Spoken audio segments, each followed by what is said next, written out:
اور جو فیصلہ آیا ہے اس پر عمل درآمد نہیں ہونا۔ اب تحریک انصاف کے رہنما فواد چودھری کی اپنے بھائی فیصل چودھری ایڈوکیٹ سے گفتگو کی مبینہ آڈیو لیک ہوئی ہے۔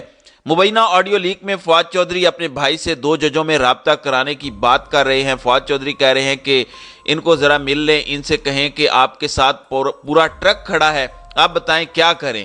فواد چودھری نے فیصل چودھری سے کہا کہ میری ذاتی تجویز یہ ہے کہ تارڑ پر 3-4 جگہ استغاثہ کرائیں اور اس پر 228 لگوائیں تاکہ ان پر پریشر تو آئے۔ اس پر فیصل چودھری نے کہا کہ میں صبح کر لیتا ہوں۔ فواد چودھری نے کہا کہ صبح ان سے پوچھ کر مجھے بتانا۔ اب یہ جو آڈیو ہے اس پر فواد چودھری کا اپنا موقف بھی سامنے آ چکا ہے۔ فواد چودھری نے آڈیو لیک کرنے والوں کے خلاف ایک تو کارروائی کا مطالبہ کیا ہے۔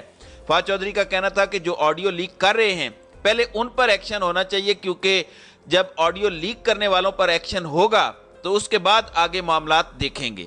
پی ٹی آئی رہنما نے سوال کیا کہ ویسے آڈیو لیک کون کر رہا ہے، کون بھیجتا ہے صحافیوں کو یہ آڈیوز؟ اور ظاہری بات ہے یہ جعلی آڈیو ہے جسے توڑ مروڑ کر پیش کیا گیا ہے، اور اس کے اوپر فیصل چودھری نے بھی اپنا جو موقف دیا ہے اور اس میں انہوں نے جو ہے وہ اس کا ڈینائل کیا ہے۔ اب دوسری جانب آپ دیکھ لیں کہ عمران خان کی جان کو خطرہ ہے۔ عمران خان اس وقت جو ہے وہ ان کے اوپر قاتلانہ حملہ وزیر آباد کے اندر ہوا، اور پھر پوری قوم کے سامنے ایک جانب آپ دیکھیں کہ نوید جس نے عمران خان کے اوپر قاتلانہ حملہ کیا اس کو ویڈیو لنک کے ذریعے عدالت میں اپنی بات جو ہے، اپنی جو گفتگو ہے اسے کرنے کا موقع دیا جا رہا ہے، لیکن دوسری جانب وہ شخص جس کے اوپر حملہ ہوا ہے، وکٹمائز جو ہے عمران خان، جس کی جان کو بھی خطرہ ہے، جس کے متعلق وزیر داخلہ کا اپنا رانا ثناءاللہ کا بیان ہے کہ عمران خان کے اوپر غیر ملکی ایک تنظیم جو ہے وہ حملہ آور ہو سکتی ہے، دیگر لوگ بھی اس حوالے سے بیان کر رہے ہیں۔ اور سیکیورٹی آپ دیکھیں جس طرح سے عدالتوں کے اندر سیکیورٹی لیپس ہوا ہے، پچھلے دنوں جب عمران خان کو عدالتوں کے اندر پیش کیا گیا تو جس طرح سے ایک پورا ہجوم داخل ہوا، اس میں کوئی بھی شخص عمران خان کو ہٹ کر سکتا تھا۔ اب عمران خان کو ویڈیو لنک کے ذریعے عدالت میں پیشی کی اجازت نہیں دی جا رہی، لیکن وہ شخص جس نے عمران خان کے اوپر حملہ کیا، جس نے عمران خان کو مارنے کی کوشش کی، اس کی جان کو بچانے کے لیے کہا جا رہا ہے کہ اسے ویڈیو لنک کے ذریعے جو ہے وہ پیش ہونے دیا جائے، کیونکہ نوید کی جان کو خطرہ ہے۔ تو یہ اس طریقے سے جو ہے وہ عمران خان کو ہرانے کی کوشش کر رہے ہیں۔ اب ان کو پتہ ہے کہ عمران خان کو الیکشنز کے ذریعے یہ نہیں ہرا سکتے، عمران خان کے ذریعے بیانیے کی جنگ جو ہے وہ جیت نہیں سکتے، تو جیسے انہوں نے ارشد شریف کو مار دیا، یہ چاہتے ہیں کہ عمران خان کو اگر ہرانا ممکن نہیں ہے تو عمران خان کو راستے سے ہٹا دیا جائے۔ اب اس معاملے کے اندر جو رہنما پی ٹی آئی ہیں بابر امان، ان کا دعویٰ ہے کہ سابق وزیر اعظم عمران خان پر ایک اور قاتلانہ حملے کی تیاری ہو رہی ہے، دوبارہ ان کی جان لینے کی کوشش کی جا رہی ہے۔ ایک غیر ملکی ایجنسی کسی پیشی پر عمران خان کی جان لینا چاہتی ہے۔ اطلاعات ہیں کہ انہیں گھیر کر کچہری بلوا کر قتل کر دیا جائے گا۔ اب میڈیا سے گفتگو کرتے ہوئے بابر امان کا کہنا تھا کہ میرے پاس تازہ اطلاعات اور ٹھوس شواہد ہیں، عمران خان کو سیکیورٹی کے اعتبار سے تنہا کر دیا گیا ہے۔ میری پریس کانفرنس پر کچھ لوگوں نے مذاق اڑایا، عمران خان نے بھی 2 بار دہرایا کہ ان پر حملہ ہوگا۔ ان کا کہنا تھا کہ وزیر آباد میں عمران خان پر حملہ ہوا، حکومت نے 2 موقف اختیار کیے کہ عمران خان پر کوئی حملہ نہیں ہوا۔ دوسرا موقف تھا کہ عمران خان پر ایک مذہبی جنونی نے حملہ کیا۔ جی آئی ٹی میں سامنے آیا کہ 3 جگہ سے فائرنگ ہوئی۔ بابر امان نے کہا کہ عمران خان کے خلاف اسلام آباد میں 100 سے زائد مقدمے ہو چکے ہیں۔ یہ مقدمے اسلام آباد میں کیوں درج ہو رہے ہیں؟ اسلام آباد کے وکیل اسلام آباد کچہری کو ڈیتھ ٹریپ کہتے ہیں۔ حکومت جواب دے کہ کون تھا جس نے سی سی ٹی وی کیمروں کو بند کیا، کون تھا جس نے اے ٹی سی میں سیکیورٹی کو ہٹا دیا، جوڈیشل کمپلیکس کے اندر سیکیورٹی اہلکاروں کو کس نے ہٹایا؟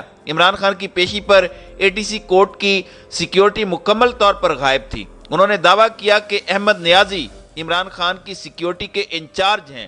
سابق وزیر اعظم کو پرسنل سیکیورٹی سے محروم کرنے کے لیے ان کے سیکیورٹی سٹاف کے خلاف مقدمے کیے جا رہے ہیں۔ عمران خان کی ذاتی سیکیورٹی پر بھی پرچے کیے جا رہے ہیں۔ عمران خان کے خلاف 2 طرح کے مقدمے ہیں۔ بابر امان کا کہنا تھا کہ 25 مئی کو جو مظالم ہوئے اس کے پرچے ہم پر درج کرائے گئے۔ عمران خان پر اصرار کیا جا رہا ہے کہ عمران خان عدالت میں حاضر ہوں۔ 120 کارکنان گرفتار کیے جا چکے ہیں۔ یہ تمام پرچے اسلام آباد میں کیوں ہو رہے ہیں؟ اسلام آباد کچہری میں اندھے قتل ہوئے اور کچہری محفوظ نہیں ہے۔ ان کا یہ بھی کہنا تھا کہ عمران خان پر حملہ کرنے والے کو ویڈیو لنک سے پیشی کی اجازت مل سکتی ہے تو عمران خان کو کیوں نہیں؟ وزیر آباد حملے کی ایف آئی آر ضرور ہوگی۔ شہباز شریف اور حکومت لکھ کر دے کہ عمران خان کو کچھ ہو گیا تو وہ ذمہ دار ہوں گے۔ عمران خان کو رول آف لا کے تحت ڈیل کیا جائے لیکن ویڈیو لنک سے پیش ہونے کی اجازت دی جائے۔ اب بابر اعوان کی یہ جو پریس کانفرنس ہے جس کے اہم نکات میں نے آپ کے سامنے بیان کیے ہیں، یہ بڑے واضح طور پر بتاتے ہیں کہ عمران خان کو بیرون ملک کی ایک ایجنسی مروانا چاہتی ہے، اور یہ دعویٰ جو بابر اعوان نے کیا ہے یہ اس سے پہلے ہمارے جو وزیر داخلہ ہیں رانا ثناء اللہ وہ بھی یہ دعویٰ کر چکے ہیں، اور ان کا کہنا ہے کہ عمران خان کو جو ہے وہ بیرون ملک کی ایک ایجنسی جو ہے وہ قتل کروانا چاہتی ہے۔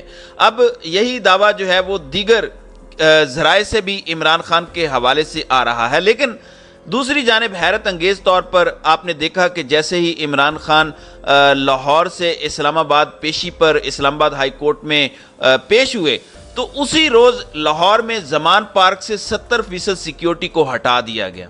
پھر عمران خان کی جو ذاتی سیکیورٹی ہے اس کے حوالے سے بھی جو باہر کیمپ تھے ان کیمپوں کو اکھاڑ دیا گیا۔ اب یہ بار بار عمران خان کے اوپر سے سیکیورٹی کو ہٹانا کیوں چاہ رہے ہیں؟ پھر عمران خان کی جانب سے خود یہ دعویٰ ہے، عمران خان خود کہتے ہیں کہ جو لوگ میری حفاظت کر رہے ہیں وہی لوگ مجھے مارنا چاہتے ہیں۔ تو یہ صاف بتاتا ہے کہ عمران خان کی سیکیورٹی کو ہٹانا جو ہے یہ اتنی کوئی سادہ صورتحال نہیں ہے، بلکہ یہ معاملہ بہت زیادہ سنگین ہے، اور یہ عمران خان کو کسی بھی موقع کی تلاش میں ہے کہ عمران خان کو قتل کیا جائے۔ دوسری جانب آپ نے دیکھا کہ عدلیہ پر جو معاملہ ہوا اور ججوں پر جو حملہ ہوا، حامد میر اس سے پہلے ہی یہ بات کر چکے تھے کہ دعا ہی کر سکتے ہیں کیونکہ معاملہ خراب ہے۔ اب جس طریقے سے جسٹس قاضی فائز عیسیٰ اور جسٹس یحییٰ آفریدی کا جو 2 رکنی بینچ ہے اس نے فیصلہ کیا اور الزام لگایا کہ اپنی مرضی کے جو ہیں وہ بینچ جو ہیں وہ بنائے جاتے ہیں، تو یہ بتاتا ہے کہ عدلیہ کے اندر سے بھی ایک بغاوت کی بو جو ہے وہ آ رہی ہے، اور کسی وقت بھی عدلیہ کے خلاف جو ہے ایک بڑی مہم جس طرح سے مریم نواز نے لانچ کی ہوئی ہے، عدلیہ کے اپنے اندر سے ہی بعض سینئر ججز کے ذریعے سے یہ بغاوت جو ہے وہ لانچ ہو سکتی ہے۔ تو ناظرین کرام، آپ کی اس ویڈیو کے حوالے سے کیا رائے ہے؟ اب اپنی رائے کا اظہار کامنٹ سیکشن میں ضرور کیجیے گا۔